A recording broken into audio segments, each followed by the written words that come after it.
நீ என்ன சொன்ன? ஒன்றும் இல்லை. இல்லை, ஏதோ கேட்டுச்சு எனக்கு. நீ சொன்ன எனக்கு கேட்டுச்சு. அது ஒன்றும் அவ்வளோ முக்கியம் இல்லை. ஏன் முணுமுணுக்கிற? நான் மனசுக்குள்ளே ஏதோ யோசிச்சுட்டு இருந்தேன். இப்போ இது இங்கிலீஷில் சொல்ல ட்ரை பண்ணலாங்களா? நீ என்ன சொன்ன? ஸோ இந்த சென்டென்ஸ் நமக்கு பார்க்கும் போதே தெரியுது அந்த ஆக்ஷன் வந்து கம்ப்ளீட்டட். அவங்க சொல்லி முடிச்சிட்டாங்க. அதுக்கப்புறம் தான் நம்ம கேட்குறோம் நீ என்ன சொன்ன அப்படின்னு சொல்லிட்டு. ஸோ அப்போ அந்த வேர்டு நம்ம என்ன யூஸ் பண்ண போகிறோம்? வேர்பு வந்து past tense verb, past verb தான் யூஸ் பண்ண போகிறோம். சொல்கிறதுக்கு என்ன பாஸ்ட் வேர்ப் வரணும்? Say, set, said. இந்த மாதிரி V1, V2, V3 வந்து நீங்கள் ஒவ்வொரு கான்வர்சேஷன் பார்க்கும்போதும் அந்த வேர்பெல்லாம் வந்து V1, V2, V3ன்னு தெரிஞ்சு வச்சுக்கிட்டிங்கன்னா நிறைய நம்ம ப்ராக்டிஸ் பண்ண மாதிரி ஆகிடும், தெரிஞ்சுக்கிட்ட மாதிரி ஆகிடும். ஓகேங்களா? ஓகே. ஸோ சொல்கிறதுக்கு வந்து present verb say, past verb set, past participle set. V1, V2, V3. Say, set, set.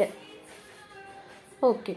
So இப்போ உங்களுக்கு தெரிஞ்சிருச்சு பாஸ்ட் இதை வந்து ஆக்ஷன் கம்ப்ளீட்டட், நம்ம பாஸ்ட் டென்ஸ் யூஸ் பண்ண போகிறோம், பாஸ்ட் வேர்ப் யூஸ் பண்ண போகிறோன்னு. ஸோ இப்போ இதை கொஷினாக கேட்க போகிறோம் இல்லைங்களா? நம்ம கொஷின் எப்படி கேட்கணுன்றது, எந்த ஸ்ட்ரக்சர்ன்றதும் நம்ம பார்த்துருக்கோம். நீ என்ன சொன்ன அப்படின்றதுக்கு என்னன்றதுக்கு நம்ம என்ன வேர்டு யூஸ் பண்ண போகிறோம்? வாட் இல்லையா? எல்லாருக்குமே தெரியும் வாட். அதுக்கப்புறம் நம்ம என்ன பண்ணுவோம்? செட்டை வந்து பிரிப்போம். டிட் ப்ளஸ் சேன்னு பிரிப்போம். நெக்ஸ்ட்டு வாட்டுக்கு அப்புறம் என்ன வேர்டு வரணும்? Auxiliary verb did. What, did. யார் சொன்னது? நீ தானே. அந்த நீன்றதுக்கு என்ன word? You. What did you சொன்ன சே. அதுதான் நம்ம பிரிச்சுட்டோம். சொன்னது பாஸ்ட் டென்ஸ் வேர்பாக இருந்தாலும் அதை நம்ம பிரிச்சுட்டோம். டிட்டு சேன்னு. ஏன்னு பிரித்தோம்னா கொஷின் ஃப்ரேம் பண்ணணும். அதுக்கு இதுதான் ஸ்ட்ரக்சர். வாட் டிட் யூ சே? நீ என்ன சொன்ன? வாட் டிட் யூ சே? இதெல்லாம் ஸ்டார்டிங்கில் கற்றுக்கிறவங்களுக்கு மட்டும்தான் இந்த மாதிரி நம்ம ஒன்று ஒன்றா பிரித்து நம்ம பார்க்க வேண்டியிருக்கும். நீங்கள் ப்ராக்டிஸ் ஆகிட்டீங்க, உங்களுக்கு எல்லாமே தெரிஞ்சிருச்சு அப்படின்னா இதெல்லாம் ஆட்டோமேட்டிக்காக நமக்கு பேசும்போது வந்துடும். நம்ம எதுவுமே யோசிக்க தேவையில்லை. ஏன் டிட்டு போடணும், டூ போடணும், வில் போடணும் அப்படின்றதெல்லாம் யோசிக்கவே தேவையில்லை. ப்ராக்டிஸ் தான் வேணும். நம்ம படிச்சுக்கிட்டு ப்ராக்டிஸ் பண்ணிக்கிட்டே பேசி ப்ராக்டிஸ் பண்ணிக்கிட்டே இருந்தோம் அப்படின்னா நமக்கு நம்மளே அறியாமல் எல்லா சென்டென்ஸுமே பேச வந்துடும். ஞாபகம் வச்சுக்கோங்க. ஸோ ப்ராக்டிஸ் தான் முக்கியம். நெக்ஸ்ட்டு, ஸோ என்ன சொன்னன்றதுக்கு what did you say? What did you say? ஒன்றும் இல்லைன்ற வேர்டு சிம்பிள், நிறைய நம்ம யூஸ் பண்ணுவோம் டெய்லி லைஃப்பில். என்ன வரும்? நத்திங். இல்லை, நீ சொன்னது எனக்கு கேட்டுச்சு அப்படின்னு சொல்கிறோம் இல்லைங்களா? இதுவும் நம்ம பார்க்குற எல்லாமே சிம்பிள் கான்வர்சேஷன் தான். நான் சப்ஸ்கிரைப் பண்ணிக்கிட்டிங்கன்னா டெய்லி நம்ம வந்து நிறைய கான்வர்சேஷன் நான் அப்லோட் பண்ணுவேன். நிறைய கான்வர்சேஷன் நம்ம ப்ராக்டிஸ் பண்ணலாம். ஸோ சப்ஸ்கிரைப் பண்ணிக்கிங்க. நீ சொன்னது எனக்கு கேட்டுச்சுன்றதுக்கு பாருங்கள், ரொம்ப சிம்பிள். I heard you. அவ்வளோதான். நெக்ஸ்ட்டு, அது ஒன்றும் அவ்வளோ முக்கியம் இல்லை அப்படின்னு சொல்ல போகிறோம். So it is nothing important. It is IS apostrophe போட்டு எஸ் போட்டோன்னா இட்ஸ். எப்படி ப்ரொனவுன்ஸ் பண்ணோம்? It's nothing important. அது ஒன்றும் அவ்வளோ முக்கியம் இல்லை. இதுவும் நம்ம டெய்லி யூஸ் பண்ணுற சென்டென்ஸ் தான். அது ஒன்றும் அவ்வளோ முக்கியம் இல்லை அப்படின்னுவோம். It's nothing important. அது இம்பார்ட்டன்ட் அப்படின்னு சொன்னால் இட்ஸ் இம்பார்ட்டன்ட். அது ஒன்றும் அவ்வளோ முக்கியம் இல்லை அப்படின்னு சொன்னால் it is nothing important.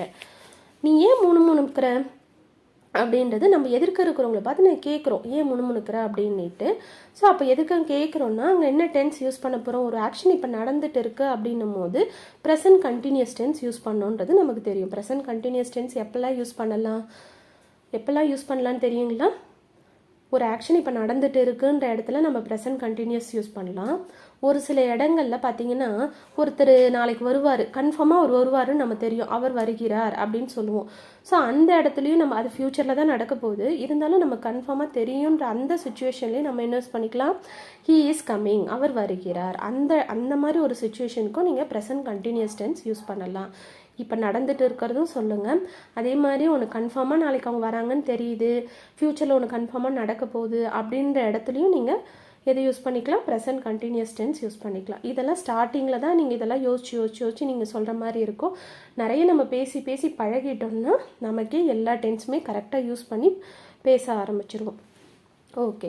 So இப்போ இந்த இடத்துல நம்ம எதிர்க்கிறவங்களாம் பார்த்து கேட்குறோம், ஏன் முணுமுணுக்கிற, why are you murmuring. Present continuous டென்ஸோட ஸ்ட்ரக்சர் என்ன வரணும், வேர்ப் வரணும், ஆக்சிலரி வேர்ப் வரணும், அதுக்கப்புறம் மெயின் வேர்ப் வரணும் இல்லையா. இதான ஸ்ட்ரக்சரு. வருகிறார்னா இஸ் கம்மிங் அப்படின்னு சொல்லுவோம். பேசுகிறார்னா ஹி இஸ் ஸ்பீக்கிங். அவர்கள் வருகிறார்கள்னா தே ஆர் கம்மிங். ஆக்சிலரி வேர்பும் அதுக்கப்புறம் வந்து மெயின் வேர்பும் வரும். ஸோ இது கொஷின் டைப்புக்கு இப்போ தான் நம்ம ஸ்ட்ரக்சர் எப்படி போடணும்னு பார்த்தோம். நீ ஏன்ற கேள்விக்காக நம்ம ஒய்ன்றதை போட்டிருக்கோம். ஏன்னா நமக்கு தெரியும் இல்லையா, அந்த வேர்டு என்ன வரும், ஒய் ஆர் யூ. அதுக்கு அடுத்தது என்ன வரும் சொல்லுங்க பார்க்கலாம், auxiliary verb. Very good. Why are you. Next subject. Why are you murmuring. Main verb. Why are you murmuring. இவ்வளோ சிம்பிளாக இருக்குது பாருங்கள். ஸோ நம்ம இதை நல்லா ப்ராக்டிஸ் பண்ணிட்டோம் அப்படின்னா நம்ம ஈஸியாக பேச ஆரம்பிச்சிடலாம். ஸோ இதுக்கப்புறம் இதை படிச்சுட்டு கிராமர் படிச்சுட்டு அதுக்கப்புறம் தான் பேச ஸ்டார்ட் பண்ணுவோம்லாம் சொல்லாதீங்க. இந்த கான்வர்சேஷனை இன்றைக்கே பாருங்கள், புரிஞ்சுக்குங்க. கண்ணாடி முன்னாடி நின்று பேசுங்க, இல்லைன்னா உங்கள் ஃப்ரெண்ட்ஸ் கூட சேர்ந்து பேசுங்க. பேச ஸ்டார்ட் பண்ணிவிடுங்க ப்ளீஸ். நெக்ஸ்ட்டு சத்தமாக பேசுன்றதுக்கு ஸ்பீக்கப். இந்த வேர்டு ஈஸி தான். சத்தமாக பேசு, speak up. Right, very good. Next பாருங்கள், இல்லை நான் மனசுக்குள்ளேயே ஏதோ யோசிச்சுட்டு இருந்தேன் அப்படின்னு சொல்லுவோம் இல்லையா. யோசிச்சுட்டு இருந்தேன், யோசித்து கொண்டு இருந்தேன். இந்த வேர்டு பார்த்துக்குங்க, யோசிச்சுட்டு இருந்தேன். அப்போ அது வந்து என்ன வந்துடும், பாஸ்ட் கண்டினியூஸில். இந்த டென்ஸ் என்ன வரும் ட்ரை பண்ணி பாருங்கள், பாஸ்ட் கண்டினியூஸ். யோசித்து கொண்டு, இந்த மாதிரி கொண்டுன்ற அந்த சவுண்டு வரும்போது, இந்த வேர்டு வரும்போது நம்ம கண்டினியூஸ் டென்ஸ் யூஸ் பண்ணுவோம். கொண்டு இருந்தேன் அப்படின்னா பாஸ்ட் கண்டினியூஸ். எழுதி கொண்டு இருக்கிறேன்னா ப்ரெசண்ட் கண்டினியூஸ் டென்ஸு. எழுதி கொண்டு இருப்பேன் அப்படின்னு சொல்கிறீங்கன்னா ஃப்யூச்சர் கண்டினியூஸ் டென்ஸு. திருப்பியும் சொல்கிறேன், இவ்வளோலாம் ஞாபகம் வச்சுக்கணுன்ற அவசியம் கிடையாது. ஸ்டார்டிங்கில் இங்கிலீஷில் படிக்கிறவங்களுக்கு மட்டும்தான் இதெல்லாம் தேவைப்படும். வந்து நம்ம எல்லாம் ப்ராக்டிஸ் ஆகிட்டோம் அப்படின்னா நமக்கு தானாகவே எல்லா சென்டென்ஸும் பேசுறதுக்கு வந்துடும். நெக்ஸ்ட்டு ஸோ நம்ம என்ன சொல்லணும், மனசுக்குள்ள யோசிச்சுட்டு இருந்தேன் அப்படின்னா நம்ம ஒரு சென்டென்ஸ் யூஸ் பண்ணிருக்கோம். என்னன்னா it should be finished right now. அந்த சுமன் சொல்றீங்க அதுதான் ரைட் நவ. ஆக்சிலரி வேர்புக்கு மெயின் வேர்புக்கு நடுவுல ஜஸ்ட்ன்ற போட்டுருக்கோம். I was just thinking. மனசுக்குள்ள, இன் மை மைண்ட். சிலதெல்லாம் அப்படியே அந்த ஃப்ரேஸ் எல்லாம் அப்படியே ஞாபகம் வச்சுக்கணும். மனசுக்குள்ள, in my mind, in my mind, in my. எந்த இடத்துல நீங்க சொல்ல வரதானா அப்படியே டக்குன்னு இந்த வேர்டை சொல்லிடணும். இன் மை மைண்டுன்னு அந்த செட் ஆஃப் வேர்ட்ஸை நீங்கள் அப்படியே ஃப்ரேஸை யூஸ் பண்ண ஆரம்பிச்சிட வேண்டியது தான். I was just thinking in my mind. இந்த பாருங்கள், இப்போ நம்ம பார்த்த சென்டென்ஸ் எல்லாமே நம்ம ரெகுலர் லைஃப்பில் யூஸ் பண்ணுற, தினமும் யூஸ் பண்ணுற சிம்பிள் சென்டென்சஸ் தான். ஸோ இது எல்லாமே நல்லா நீங்கள் திரும்பி திரும்பி சொல்லி பாருங்கள். மனப்பாடம் பண்ணணும்னு சொல்ல வரல, திரும்பி சொல்லி பாருங்கள். ஒரு சின்ன எக்ஸாம்பிள் தான்.